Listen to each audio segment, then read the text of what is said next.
কেএফসিতে তো আমরা অনেকেই খেয়েছি, কিন্তু জানেন কি এর পেছনে একটা ছোট্ট ইতিহাস লুকিয়ে আছে।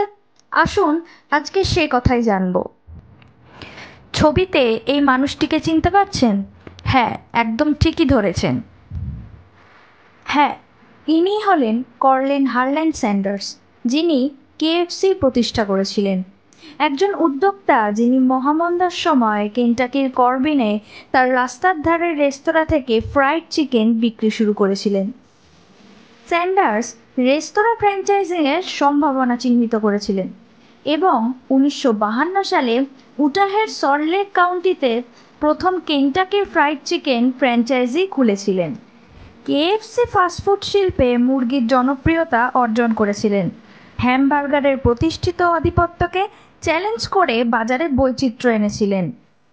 নিজেকে কর্নেল স্যান্ডার্স ব্র্যান্ডিং করে প্রতিষ্ঠাতা আমেরিকান সাংস্কৃতিক ইতিহাসের একজন বিশিষ্ট ব্যক্তিত্ব হয়ে ওঠেন এবং কেএফসি বিজ্ঞাপনে তার ভাবমূর্তি ব্যাপকভাবে ব্যবহৃত হয়।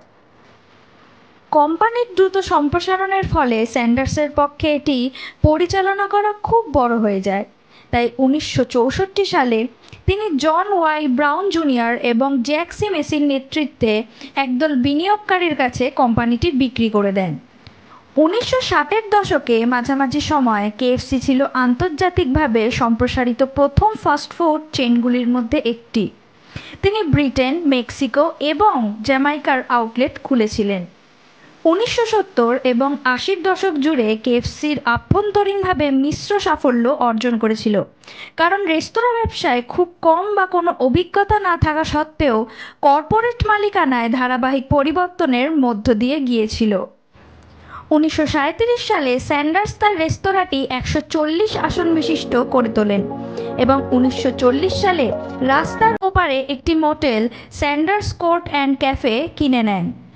লোহার ফ্রাইং প্যানে রান্না করতে তার মুরগি 35 মিনিট সময় লেগেছিল। তাতে স্যান্ডার্স অসন্তুষ্ট ছিলেন, কিন্তু তিনি ডিপ ফ্রাই করতে চাননি, যদিও এটি অনেক দ্রুত প্রক্রিয়া।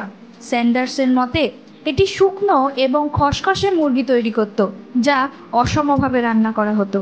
অন্যদিকে যদি অর্ডারের আগে মুরগি প্রস্তুত করতেন, তবে দিনের শেষে কখনো কখনো অপচয়ও হতো।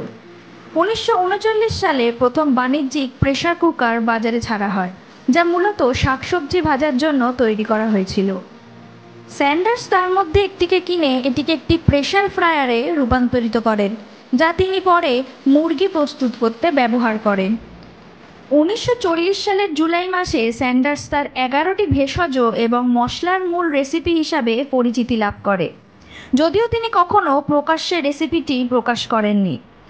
তিনি লবণ এবং মরিচ ব্যবহারের কথা স্বীকার করেছেন এবং দাবি করেছেন যে উপাদানগুলি সবার তাক ধরে রাখা।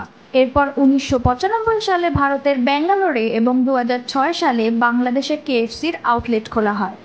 আপনারা কারা কতবার কেএফসিতে গিয়েছেন এবং কেএফসি স্পেশাল ফ্রাইড চিকেন কার কার খেতে ভালো লাগে অবশ্যই কমেন্ট করে জানান।